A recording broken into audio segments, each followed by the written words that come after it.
I was just on the phone with a client and he was telling me about this girl situation. Let's just say he was in the fourth quarter of the Super Bowl. He made a couple critical mistakes and fumbled and lost the game. And over, I keep seeing these same 6 social errors that make guys seem low value and often cost them dearly. But these are all easily avoidable. The first social error that guys make is saying things that are completely out of pocket and uncalibrated for the situation at hand. I'll give you an example. So a few years ago, I was at a Dunkin' Donuts and I see this cute barista start talking to her, flirting with her. Within 30 seconds, I find out that she is Venezuelan. She's Hispanic, right? And I ask her, did you get here by hopping the border? And she immediately turns around and walks away. I ruined it, right?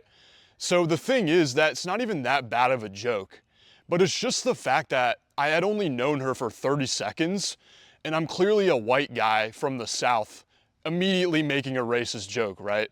So timing is very key. You can say things that are completely out of pocket, but if the timing isn't right, it's over. Another example, there was a client of mine who was waiting at a ski resort bathroom and the line was very long. So he's standing next to the girl and he's like, man, this line is really long. I'm gonna go pee outside. And that was his opener, right? If the first thing you say to a girl is you talking about going to the bathroom, it's probably uncalibrated, right? The second social error is just not passing shit tests. And if you don't know what a shit test is, it's not when a girl insults you, but it's when a girl tries to put you in a compromising frame that isn't beneficial for you. So for example, I'm in the bar the other day talking to some girls, and quickly I say I have to go to the bathroom and I leave to go to the bathroom. And when I come back, one of the girls is like, did you pee your pants or something? And right there I could have reacted emotionally and said, no, I didn't at all. What do you mean? Look at my pants, they're completely dry. And I would have failed.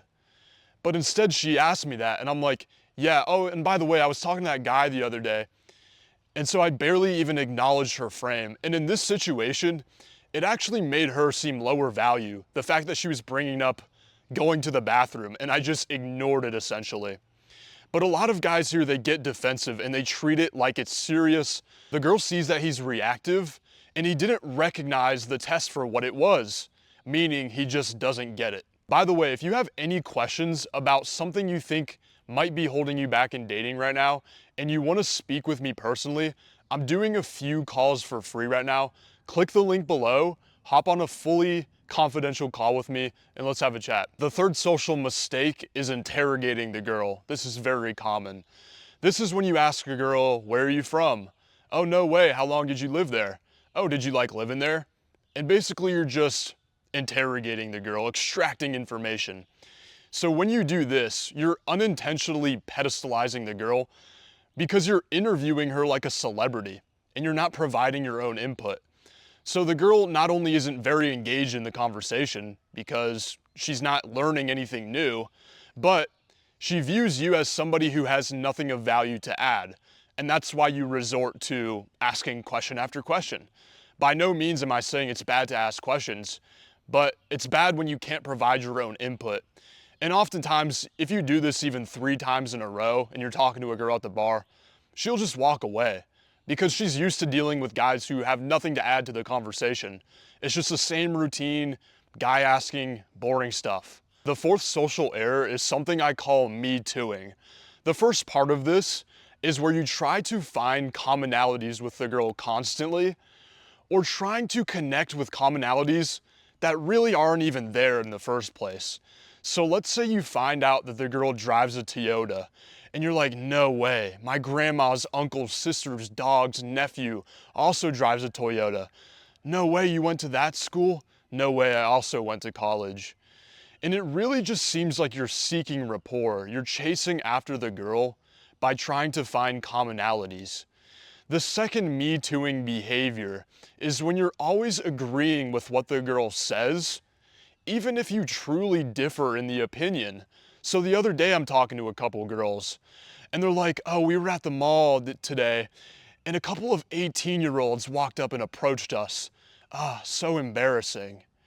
And I could have been like, yeah, that's so embarrassing. I can't believe they did that. Meanwhile, I do this constantly every single day of my life. But instead I'm like, you know what? It would have been more embarrassing if you never got approached at all. But guys don't do that. They think that the girl is gonna like them when they seek commonalities, they seek rapport. Really, it's the opposite. You have to stand up, live in your own frame, and the girl should be the one seeking rapport with you and finding commonalities. You'll find this constantly when you create attraction with a girl. She's gonna be the one who tries to fall into your world, and that's the way it should be. Social mistake number 5 is parroting. This is where you repeat a girl's answer, often over and over again. So you ask a girl where she's from, and she's like, Texas. And you're like, Texas, cool. How was Texas? Did you like it? She was like, it was hot. And you're like, oh, it was hot. Okay, man, yeah, I heard it was hot. And then you just basically keep repeating the girl like a parrot. And what the girl senses when you do this is that you're not comfortable with any bit of tension, any bit of pause at all.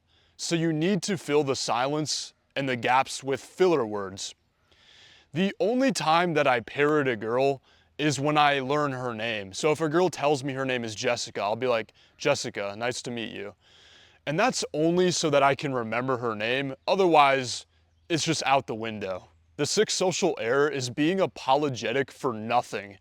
And oftentimes, guys who are nicer and are newer to this stuff, on the open, they will be very apologetic for even talking to the girl. So they'll be like, you know, I'm so sorry to bother you right now, but I just saw you over here and I wanted to say hi. And it's almost like they feel so bad for even being a man, right? You don't have to apologize for being a man and liking women. But if you have that apologetic upward intonation or that sort of vibe that you just give off, then the girl thinks that you're low value because she senses that you feel like you don't even deserve her presence, right? And another time that guys will be apologetic is if they forget the girl's name in conversation, as another example. So they'll forget the girl's name and they'll be like, I'm so sorry, what was your name again? They'll make this huge deal about it, and then it becomes a big deal when it didn't have to be. So if I ever forget a girl's name, I'll just be like, what was your name again? I just don't make a big deal out of it, okay? The only time you apologize is if you truly piss off the girl. Like, let's say I tease the girl a bit too hard and she's genuinely offended and I cross the line. Okay, yeah, there you take a step back. You're like, oh, my bad. You know, it's just how I joke around with my friends. My bad, my bad. And that instance is actually calibrated and shows value, and then you can continue with the situation. But you don't need to be apologizing for every little mistake that you make, guys. And if you want my help with this stuff, once again, I'm doing a few free discovery calls this week. You can hop on and we'll map out a plan to start getting you on some dates consistently. I'm only doing a couple of these per week, so if you do want to do this, make sure that you click the link below and then book in a good time for you. But that's all I have for the video today, guys. I'll see you on the next one.